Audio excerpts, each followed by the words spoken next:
ધોરણ 10ની બોર્ડની પરીક્ષામાં પહેલા કોળીએ માખી જેવો ઘાટ સર્જાયો છે। ગુજરાતી વિષયના પેપરમાં કેટલીક જોડણીની ક્ષતિઓ સામે આવી। ગુજરાતી વિષયનું પેપર 10થી વધારે જોડણીલક્ષી ક્ષતિથી ભરેલું હતું। 26 ફેબ્રુઆરીએ લેવામાં આવ્યું ધોરણ 10 ગુજરાતી વિષયનું પેપર। જોડણી સંદર્ભે જોવા મળેલી ક્ષતિઓ અંગે ભાષાના શિક્ષકોમાં ચર્ચા થયેલી છે। સવાલ એ પણ થાય કે પેપર કાઢનારની પણ પરીક્ષા લેવી કે કેમ? ભૂલો કરનારની તપાસ અને સજા કરવાનું શું કોઈ પ્રાવધાન છે ખરું? તે એક મોટો સવાલ।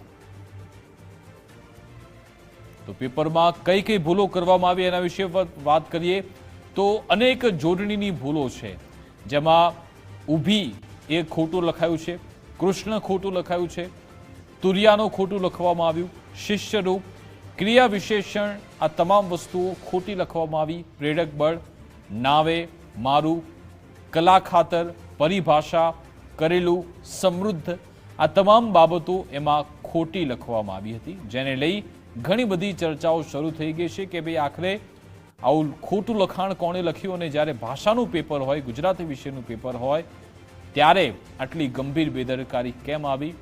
જો પેપર સેટ કરનાર જ વ્યક્તિઓ જ આટલી ગંભીર ભૂલ કરશે તો વિદ્યાર્થીઓ શું ભણતા હશે? એના પર પણ ચોક્કસથી સવાલ ઊભો થાય। ગુજરાતી વિષયના પેપરમાં જ જોડણીઓની ક્ષતિ સામે આવી છે। તમે વિચારો કે આમાં એ સવાલ પણ પૂછવામાં આવ્યો છે કદાચ જોડણીનો, અને એ પ્રશ્નમાં જ ઘણી બધી જોડણીમાં ભૂલ છે, તો પછી સવાલ તો ઊભા થવા।